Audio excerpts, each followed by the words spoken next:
नमस्कार दोस्तों आज मैं आपके लिए विलियम शेक्सपियर जो कि अंग्रेजी के एक महान राइटर हैं, उनकी एक नाटक है जैसा तुम चाहो, उसका कहानी के रूप में रूपांतरण लेकर आई हूँ। तो वीडियो पर लास्ट तक बने रहें। चैनल पर नए आए हैं तो चैनल को सब्सक्राइब कर बेल आइकन को क्लिक कर लें। मेरे चैनल पर आपको 600 के समथिंग कहानियाँ सुनने को मिल जाएंगी, जो कि बहुत अच्छी कहानियाँ हैं और बहुत महान लेखकों की कहानियाँ हैं। पुराने समय की बात है। किसी देश में एक राजा राज्य करता था। वह बड़ा दयालु, धर्मप्रिय और परोपकारी था। उस राजा का एक वजीर था जो राजा के विपरीत स्वभाव वाला था। कुटिलता, अधर्म और स्वार्थ उसकी रग रग में शामिल थे। उसकी दृष्टि हमेशा राज सिंहासन पर लगी रहती थी। वह किसी न किसी तरह से उस पर अधिकार कर लेना चाहता था। राजा की रोजा नामक एक पुत्री थी। वहीं वजीर की बेटी का नाम सीलिया था। रोजा और सीलिया में गहरी मित्रता थी। दोनों एक दूसरे के बिना रहने की कल्पना तक नहीं कर सकती थी, इसलिए उनका अधिकांश समय साथ साथ बीतता था। आखिरकार एक दिन षड्यंत्र रचकर वजीर ने राजा को वहां से भगाने को विवश कर दिया और स्वयं सिंहासन का अधिकारी बन बैठा। राजा ने अपने कुछ वफादार साथियों के साथ जंगल में चले जाने का निश्चय कर लिया। रोजा भी उसके साथ जाने की तैयारी करने लगी, लेकिन जाने से पूर्व एक बार वह अपनी सखी से मिलना चाहती थी। अतः वह अंतिम बार सीलिया से मिलने आई। बिछड़ने की बात सोचकर दोनों की आंखों में आंसू बहने लगे। वे एक दूसरे के गले से लिपटकर पुराने दिनों को याद करने लगी। दोनों एक दूसरे के बिना कैसे रहेंगी, यह सोच सोचकर वे दुखी होने लगी। सीलिया किसी कीमत पर रोजा को अपने से दूर नहीं जाने देना चाहती थी। अतः वह हट करते हुए बोली, रोजा, हमारे पिता परस्पर कितने भी गहरे शत्रु क्यों न हों, लेकिन हमारी मित्रता का बंधन कभी नहीं टूट सकता। हम हमेशा एक साथ रहे हैं और हमेशा एक साथ रहेंगे, चाहे कुछ भी हो जाए। मैं तुम्हें अपने से दूर नहीं जाने दूंगी। यदि किसी ने तुम्हें मुझसे दूर करने की कोशिश की तो मैं अपने प्राण त्याग दूंगी। अंततः बेटी के हट के आगे वजीर को झुकना पड़ा और उसने रोजा को सीलिया के साथ रहने की इजाज़त दे दी। बेटी की खुशी के लिए राजा ने भी उसकी बात स्वीकार कर ली और अकेला ही जंगल में चला गया। शुभ मुहूर्त में वजीर का राज्याभिषेक हुआ और वह देश का नया राजा घोषित हो गया। एक बार नगर में एक बहुत सुंदर युवक आया। उसकी कोमल देह, सौम्य चेहरा और मासूम आंखें हर किसी को अपनी ओर आकर्षित कर लेती थीं। अभी उसकी उम्र अधिक नहीं थी, परंतु नगर में कदम रखते ही उसने शाही पहलवानों को कुश्ती की चुनौती दे डाली। जिसने भी यह बात सुनी उसके मुंह से युवक के लिए दर्द भरी ठंडी आहें निकल गई। लोगों ने उसे समझाने की बहुत कोशिश की, लेकिन वह अपनी चुनौती पर अड़ा रहा। उसकी मृत्यु की कल्पना करके युवतियां रो पड़ती थीं। सभी मान चुके थे कि उसकी आयु बहुत कम है। राजा ने उसकी चुनौती स्वीकार कर ली थी। फिर उसने एक द्वंद्व युद्ध का आयोजन किया, जिसमें युवक और शाही पहलवानों को अपना दमखम दिखाने का पूरा अवसर मिलना था। निर्धारित दिन पूरा नगर रंगभूमि में एकत्रित हो आया। वे दबी जुबान में युवक के साहस की प्रशंसा करते हुए उसकी कुशलता की प्रार्थना कर रहे थे। अखाड़े के बीचों बीच वह युवक निर्भय सह की भांति खड़ा हुआ था। उसके सामने शाही पहलवान तलवार लिए उसका मस्तक काटने को आतुर हो रहे थे। इस द्वंद्व को देखने के लिए राजा के साथ रोजा और सीलिया भी आई थी। युवक का साहस देखकर रोजा मन ही मन उसकी प्रशंसा कर रही थी, लेकिन उसे इस बात का भय भी था कि शाही पहलवानों के सामने यह युवक अधिक देर तक नहीं टिक पाएगा। उसका मन बार बार कह रहा था कि वह युवक के पास जाकर उसके हाथ से तलवार छीन ले और उसे अपने सीने से लगाकर यहाँ से कहीं दूर ले जाए। शर्म और लज्जा के कारण उसके गाल लाल हो गए थे। उसने अपने पास बैठी सीलिया से कहा, सीलिया, यह द्वंद्व नहीं पागलपन है। यह युवक व्यर्थ में अपने प्राण देने को व्याकुल हो रहा है। शाही पहलवान कब इसकी गर्दन काट डालेंगे इसे पता भी नहीं चलेगा। इस दंगल को किसी तरह से रुकवाओ, अन्यथा इसकी जमीन पर गिरने से पहले मेरे दिल की धड़कनें थम जाएंगी। मैं इसकी मृत्यु कदापि नहीं देख सकती। सीलिया समझ गई कि रोजा मन ही मन युवक से प्रेम करने लगी है, अतः उसने युवक की प्राण रक्षा का निश्चय कर लिया। वह अपने स्थान पर खड़ी हुई और युवक की प्रशंसा करते हुए बोली, तुम जैसा वीर युवक हमने आज तक नहीं देखा। हम तुम्हारी इस वीरता और साहस का सम्मान करते हैं। दंगल में शाही पहलवानों के सामने निडर होकर खड़ा होना ही तुम्हारी वीरता को प्रमाणित करता है। इसलिए अब तुम्हें द्वंद्व करने की कोई आवश्यकता नहीं है। तुम द्वंद्व का हठ छोड़ दो, अन्यथा व्यर्थ में ही मारे जाओगे। राजकुमारी, इस दुनिया में मेरा कोई नहीं है। मैं किसके लिए जीवित रहूंगा? यही कारण है कि मैं प्राणों का मोह त्याग कर द्वंद्व के लिए यहाँ आया हूँ। मैंने एक बार जो निश्चय कर लिया है उससे पीछे हटा मेरे बस में नहीं है। वैसे भी वीर व्यक्ति के मुख से निकले वचन कभी वापस नहीं लौटते हैं, इसलिए आप मुझे द्वंद्व की आज्ञा दें। सीलिया रोजा की ओर देखकर धीरे से बोली, रोजा, मैंने इस युवक को बचाने की भरसक कोशिश की है, लेकिन जब यह स्वयं अपने प्राण देना चाहता है तो भला हम इसे कैसे रोक सकते हैं? उचित यही है कि हम शांत होकर द्वंद्व को देखें। रोजा के चेहरे पर पीड़ा के भाव उभर आए। कुछ ही देर में यह युवक मारा जाएगा, इस बात ने उसे बुरी तरह से व्यथित कर दिया था। राजा ने द्वंद्व आरंभ करने की आज्ञा दे दी। शाही पहलवान ने शीघ्रता से अपनी तलवार निकालकर आक्रमण बार को बचाया और पलटकर प्रहार कर दिया। युवक भी अपनी तलवार निकाल चुका था। उसने पहलवान पर वार किया और फिर दंगल देखने वाले दर्शकों की आंखें फटी की फटी रह गईं। वे बार बार आंखें मलने लगे। युवक ने एक ही बार में पहलवान की तलवार के 2 टुकड़े कर दिए थे। पूरा अखाड़ा तालियों की गड़गड़ाहट से गूंज उठा। युवक की बिजली की समान फुर्ती और प्रहार देखकर रोजा आश्चर्यचकित थे। उसके चेहरे पर पीड़ा और दुख के स्थान पर प्रसन्नता के भाव दिखाई देने लगे। राजा की आज्ञा से प्रधानमंत्री ने आगे बढ़कर युवक की पीठ थपथपाई और प्रश्न किया, हे युवक, तुम कौन हो? तुम्हारा नाम क्या है और तुम कहाँ से आए हो? तुम किसके पुत्र हो? तुम जैसे वीर को किसने जन्म दिया है? हम सभी तुम्हारा परिचय जानने के लिए व्याकुल हैं। वहां उपस्थित सभी लोग युवक का परिचय जानने को उत्सुक थे। साथ ही रोजा को इस प्रश्न के उत्तर की बड़ी बेसब्री से प्रतीक्षा थी। वह ध्यानपूर्वक युवक को निहारने लगी। युवक ने सिर झुकाकर राजा को प्रणाम किया और अपना परिचय देते हुए बोला, महाराज, मेरा नाम ऑरलैंडो है। मैं वीर रोलैंड का पुत्र हूँ, जो कभी इस दरबार में एक प्रतिष्ठित दरबारी रह चुके हैं। तुम रोलैंड के पुत्र हो? उसी रोलैंड के जो पुराने राजा के घनिष्ठ मित्र थे? राजा ने चौंकते हुए प्रश्न किया। जी, आपने बिल्कुल ठीक पहचाना। मेरे पिता और पुराने राजा परस्पर बहुत गहरे मित्र थे। युवक विनम्र स्वर में बोला, बस युवक, हमें तुम्हारा और परिचय नहीं जानना। तुम्हें शायद यहाँ के कानून नहीं मालूम, इसलिए तुमने इस राज्य की सीमा में प्रवेश करने का दुस्साहस किया है। और लैंडो, यहाँ शत्रुओं और उनके वंशजों का प्रवेश निषेध है। इसका उल्लंघन करने वाले को हम हाथी के पैरों तले कुचलवा देते हैं। तुम्हारे पिता भी हमारे शत्रुओं में सम्मिलित हैं। हम चाहें तो इसी समय तुम्हें दंडित कर सकते हैं, परंतु तुम अभी नासमझ और नादान हो, इसलिए हम तुम्हारा अपराध क्षमा करते हैं और इस राज्य से अतिशीघ्र चले जाने का आदेश देते हैं। राजा ने युवक को घूरते हुए अपना निर्णय सुनाया। इधर युवक का परिचय जानकर रोजा मन ही मन बहुत प्रसन्न हो रही थी। इतने समय के बाद उसे कोई ऐसा व्यक्ति मिला था जो उसके पिता के मित्र का पुत्र था।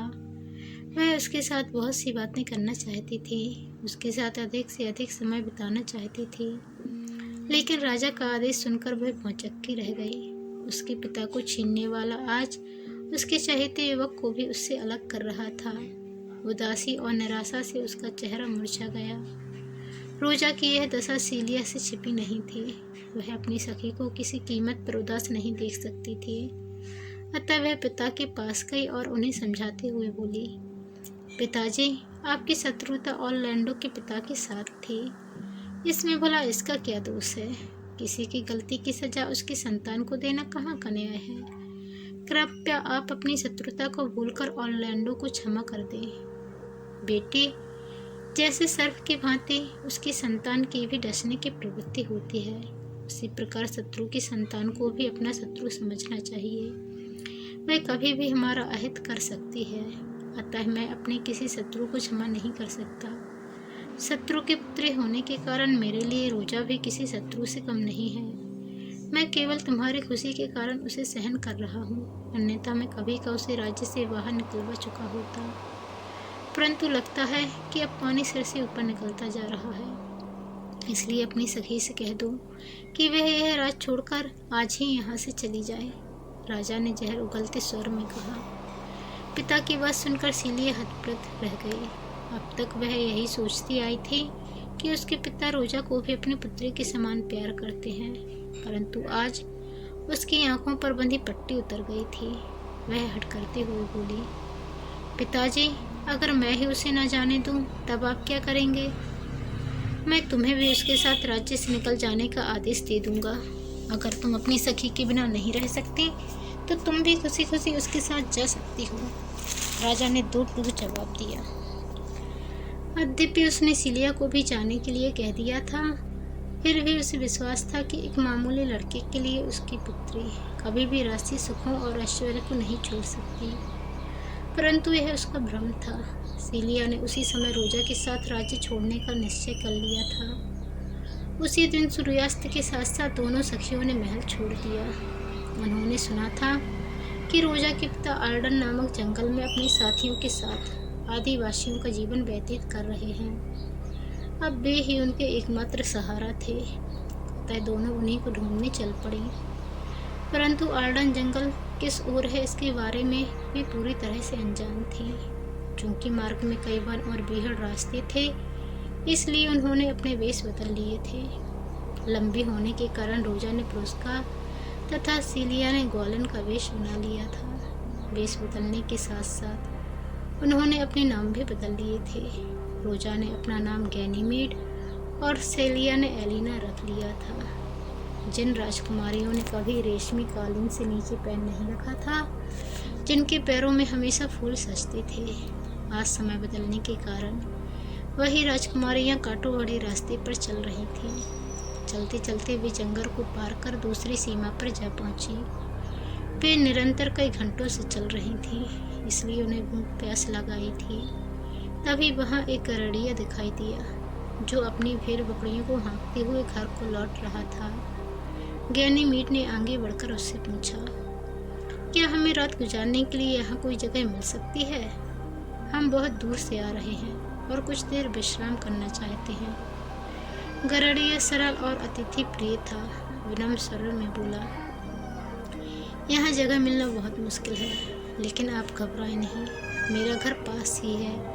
आज रात आप वहीं चलकर विश्राम करें। मुझसे जो बन सकेगा आपका सत्कार करूँगा। यह कहकर वह उन्हें अपने घर ले आया और उनकी खूब खातिरदारी की। गरड़िया का रूखा सूखा भोजन उन्हें पकवान के समान लग रहा था। उन्होंने पेट भरकर खाना खाया और बिस्तर पर जाकर लेट गए। सोने से पूर्व उन्होंने परस्पर आगे की योजना पर विचार किया। वे जानते थे कि मंजिल पाने में अभी उन्हें अनेक दिन लग जाएंगे, अतः उन्होंने निश्चय किया कि वे कुछ दिन उसी गांव में रहकर वहाँ की भाषा और रहन सहन के तरीके सीखेंगे। इससे ना तो उन्हें भविष्य में किसी प्रकार की परेशानी होगी और ना ही कोई उन्हें पहचान सकेगा। साथ ही साथ वह राजा के बारे में भी आवश्यक जानकारी जुटा लेंगे। इसके बाद वे दोनों लंबी तानकर गहरी नींद में सो गई। सुबह उठते ही दोनों गरड़िए को बुलाया और उसे मोहरों की थैली देते हुए बोले, यहाँ के शांत और सुंदर वातावरण ने हमारा मन मोह लिया है, इसलिए हम कुछ दिन यहीं रहना चाहते हैं। लेकिन हमारे यहाँ रहने से तुम्हें कोई परेशानी तो नहीं होगी? इसमें परेशानी वाली कौन सी बात है? यह घर आपका है और मैं आपका सेवक हूँ। आप जब तक चाहें यहाँ रह सकते हैं। मेरे लिए इससे बढ़कर प्रसन्नता की बात और क्या होगी? गरड़िया मोहरों की थैली कमल में खोंचते हुए बोला। गरड़िए के जाने के बाद दोनों तैयार हुए और घूमने के लिए बाहर निकले। वहाँ रोजा को प्रत्येक वृक्ष और चट्टान पर अपना नाम लिखा दिखाई दिया। उसे बहुत आश्चर्य हो रहा था। कुछ वृक्षों पर उसके नाम के साथ प्रेम और विरह के गीत भी लिखे हुए थे। रोजा समझ गई कि अवश्य यह कार ऑरलैंडो का है और एक दिन उसे पहाड़ों पर ऑरलैंडो दिखाई दे गया। उसकी हालत पागलों जैसी हो गई थी। वह रोजा को पुकारते हुए भटक रहा था। रोजा के दिल से वेदना युक्त एक आह निकली और वह ऑरलैंडो की बाहों में भरने के लिए तड़प उठी, लेकिन शीघ्र ही उसने अपनी भावनाओं को सीने में ही दफना दिया। अभी स्वयं को उसके समक्ष प्रकट करने का उचित अवसर नहीं आया था। फिर भी वह उसके पास जाकर बोली, हे युवक, इस भयंकर वन में तुम किसे पुकारते फिर रहे हो? यह रोजा कौन है? ऑरलैंडो ने नजर उठाकर गैनीमेड को देखा। एक पल के लिए उसे लगा कि शायद उसने उसे कहीं देखा है, परंतु दिमाग पर बहुत जोर देने के बाद भी उसे कुछ याद नहीं आया। वह सोच भी नहीं सकता था कि जिसे पुकारते हुए बन बन भटक रहा है वही उसके सामने खड़ी थी। वह धीरे से बोला, रोजा मेरी प्रेयसी है, मैं उससे बहुत प्यार करता हूँ। उसी की याद में तड़प कर मैं यहाँ भटक रहा हूँ। अपने प्रति ऑरलैंडो की दीवानगी देखकर रोजा भाव विभोर हो गई। आज तक किसी ने उसे इतना प्यार नहीं किया था। उसका दिल किया कि वह ऑरलैंडो को चूम ले, लेकिन फिर खुद को संभालते हुए बोली, मित्र, तो तुमने ही यहाँ के वृक्षों और चट्टानों पर रोजा का नाम लिखा है? मित्र, मैं तुम्हें एक ऐसा उपाय बता सकता हूँ जिससे तुम प्रतिदिन रोजा से मिल सकते हो। ऐसा कौन सा उपाय है जो मुझे मेरी रोजा से मिलवा देगा? जल्दी बताओ, मैं उससे मिलने को बेचैन हो रहा हूँ। ऑरलैंडो ने उत्सुकता बस कहा, मित्र, पास ही मेरा घर है, तुम प्रतिदिन वहाँ आ जाया करो। मैं रोजा बनकर तुमसे प्रेम भरी बातें किया करूँगा। तुम मुझसे वैसे ही बात करना जैसे तुम रोजा के साथ करना चाहती हो। इससे तुम्हारा दिल बहल जाया करेगा। यदि ईश्वर चाहेगा तो एक दिन तुम्हें तुम्हारी रोजा अवश्य मिलेगी। उपाय सुनकर ऑरलैंडो बहुत खुश हुआ और उसने अगले दिन से गैनीमेड के घर जाना आरंभ कर दिया। वह उसे रोजा कहकर पुकारता था। धीरे धीरे उसे लगने लगा कि वह उसके बिना नहीं रह सकता। एक दिन ऑरलैंडो जब रोजा से मिलने आ रहा था तो मार्ग में एक वृक्ष के नीचे उसे एक पुरुष सोता दिखाई दिया। वह उसका भाई ओलिवर था। ध्यान से देखने पर ऑरलैंडो उसे पहचान गया। ओलिवर ने उस पर कई अत्याचार किए थे। पिता की संपत्ति हड़पने के लिए उसने ऑरलैंडो को घर से बाहर निकलवा दिया था। फिर उसे मारने के लिए अनेक षड्यंत्र रचे। एक बार उसने उसे मकान में जिंदा जलाने की कोशिश की, परंतु वह वहां से सुरक्षित निकल आया। फिर तलवारबाज भेजकर उसे मारने का प्रयास किया, लेकिन किस्मत का धनी ऑरलैंडो वहां से भी बच निकला। आज कई दिनों के बाद उसे ओलिवर दिखाई दिया था, लेकिन उसे देखकर ऑरलैंडो का मन घृणा और क्रोध से भर उठा। वह चुपचाप वहां से जाने लगा। तभी उसे एक शेरनी दिखाई दी जो दबे पांव सोते हुए ओलिवर की ओर बढ़ रही थी। यद्यपि ओलिवर ने हमेशा उसका बुरा चाहा था, परंतु फिर भी वह उसका भाई था। वह अपनी आंखों के सामने उसे मरते हुए नहीं देख सकता था। उसने बिना एक पल की देरी किए तलवार निकाली और शेरनी पर आक्रमण को तैयार हो गया। उसे अपनी ओर आते देख शेरनी सतर्क हो गई और ओलिवर को छोड़कर ऑरलैंडो पर झपट पड़ी। उसने पंजे के वार से उसे घायल कर दिया, लेकिन वह हार मानने वालों में से नहीं था। उसने तलवार शेरनी के पेट में घुसेड़ दी। एक भयंकर गर्जना करके शेरनी वहीं ढेर हो गई। इसी बीच ओलिवर की आंख खुल गई थी। सारी बात समझ में आते ही उसका मन पश्चाताप से भर उठा। वह ऑरलैंडो के पैरों में गिर पड़ा और अपने पापों की क्षमा मांगने लगा। उसके बहते आंसू देखकर ऑरलैंडो के मन का मैल भी धुल गया। उसने उसे गले से लगा लिया। चूंकि ऑरलैंडो बुरी तरह से जख्मी हो गया था, इसलिए उसने रोजा को वहीं बुलाने के लिए ओलिवर को भेजा। इधर रोजा और सीलिया बड़ी बेसब्री से ऑरलैंडो के आने की प्रतीक्षा कर रही थीं। बहुत देर हो चुकी थी, अब तक तो उसे आ जाना चाहिए। दोनों के दिमाग में यही बात घूम रही थी। तभी ओलिवर ने घर में प्रवेश किया और सबसे पहले एलिना को देखा। उसके रूप सौंदर्य ने ओलिवर को मोहित सा कर दिया। वह उसे एकटक देखते हुए वहीं खड़ा रहा। एलिना का भी कुछ ऐसा ही हाल था। ओलिवर के गठीले बदन, नीली आंखों और प्यारी मुस्कान ने उसका सब कुछ छीन लिया था। रोजा एक और खड़ी दोनों को देख रही थी।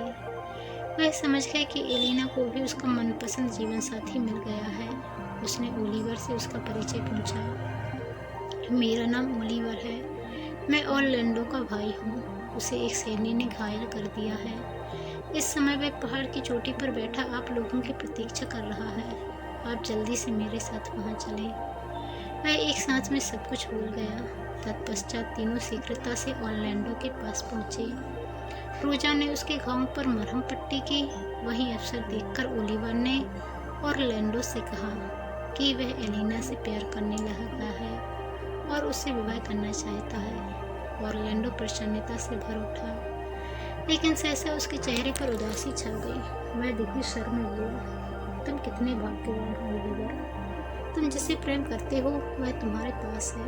ना जाने मेरी रोजा कहाँ होगी, वह मुझे मिलेगी भी या नहीं। इसका मतलब यह है कि तुम मुझे अपनी रोजा नहीं मानती हो। गैनीमेड ने चुटकी ली।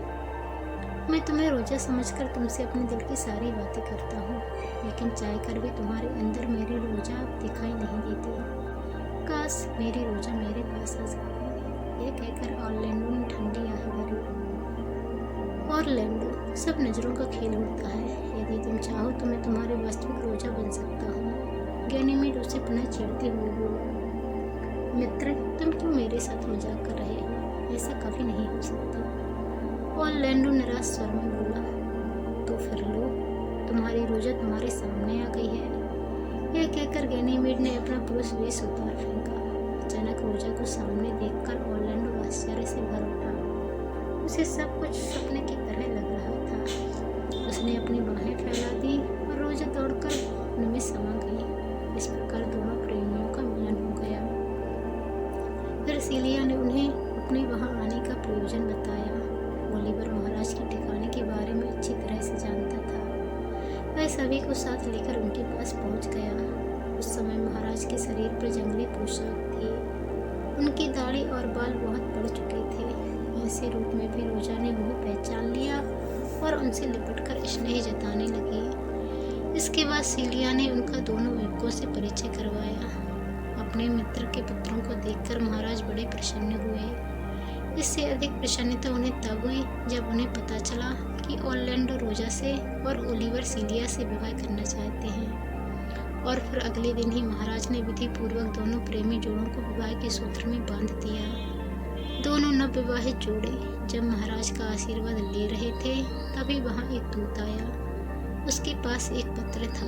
महाराज पत्र पढ़ने लगे। उसमें लिखा था, महाराज, कुछ दिन पूर्व आपकी हत्या के उद्देश्य में वन में आया था। यहाँ मेरी भेंट एक साधु से हुई।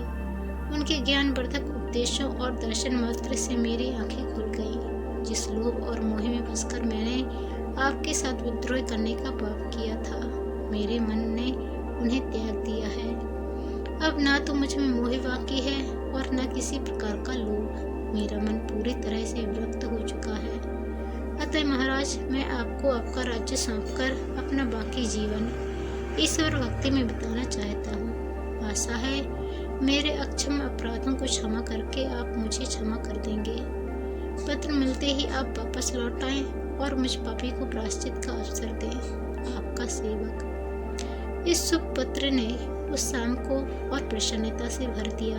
महाराज की छीनी हुई सारी खुशियाँ उन्हें पुनः प्राप्त हो गई। तो दोस्तों, आपको ये कहानी कैसी लगी कमेंट कर जरूर बताएं। चैनल पर नए आए हैं तो चैनल को सब्सक्राइब कर बेल आइकन को क्लिक करें।